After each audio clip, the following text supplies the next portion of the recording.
Hi guys, welcome back to my YouTube channel. In today's video, I'll be showing you how I made this beautiful rainbow cake from scratch.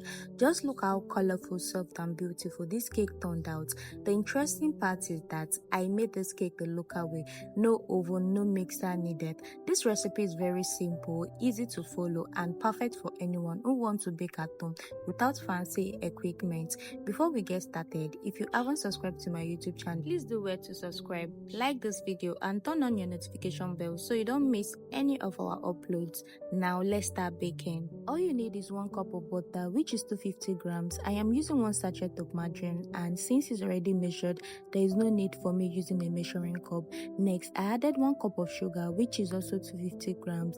Then I use my wooden spatula to start mixing everything together.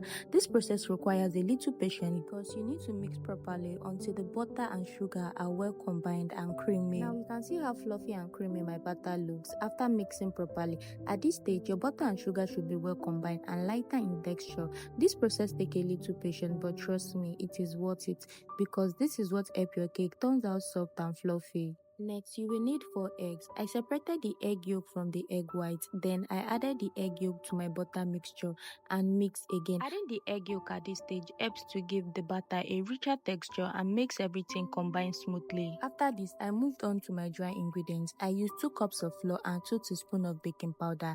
Then I mixed both ingredients together properly to make sure that the baking powder is well combined with the flour. Now I went back to my butter mixture and I started adding my dry ingredients, which are 2 cups of flour and 2 teaspoons of baking powder. I added little by little and stirred gently to make sure everything combines well without forming lumps. Now it is time to use the egg white I separated earlier. Remember I told you I separated the egg yolk from the egg white.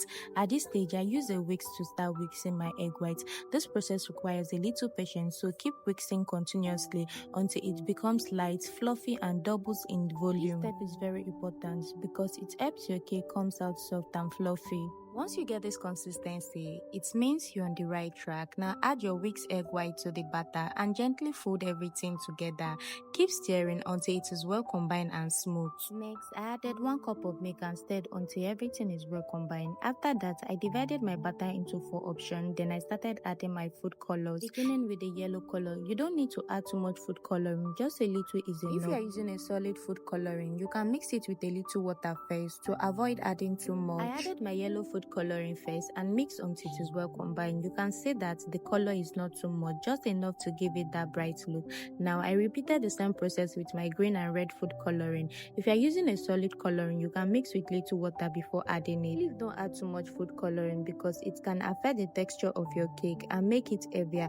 I actually made that mistake the first time, so I had to remake this video. Now get your baking pan and grease it with butter, then dust it lightly with flour. This helps the cake to come out easily and prevent it from sticking to the pan. Next, I use a spoon to start adding my cake batter into the pan. Little by little, I began with the green color first, then follow the same process with other color. Just repeat the same process until the batter is used. After that, I gently tap the pan on the table to level it and remove any air bubbles so that the batter sits well. Then I use a kebab stick to create a marble design. If you want that beautiful twist effect, just run the stick through the batter lightly to mix the color together like this. Now let's move to our local oven. We are done with the cake batter, so let's set up our local oven we will be using. First, I added a little charcoal on the floor. Then I arranged the 4 blocks to build my oven, 1 on the right and 1 on the left. Next, I placed an oven rank, the iron tray with lines used inside the oven on the top of the first set of block and the charcoal so it can start heating up. After that, I added another block on the right and on the left again to complete the setup. Now we are almost done. I covered the oven setup with a zinc so that the heat can trap inside and build up properly. Once the oven was hot, I carefully placed my cake batter inside, then covered it and allowed it bake for 1 hour. After 1 hour, our cake was ready. I couldn't film the baking process because it was already late, but guys, just look at this cake and tell me if it is not beautiful. Look how perfect it turned out. I decided to cut a slice so you can see the inside. Even as I cut, you can see how soft and moist and fluffy it is. And look at the marble design I created with the kebab stick. It came out really nice. If you want more recipe like this, please subscribe to my YouTube channel, like this video and leave a comment to encourage me to drop more videos. If you watched to this point, thank you so much. I really appreciate it. That brings us to the end of today's video. See you in my next one. Bye bye.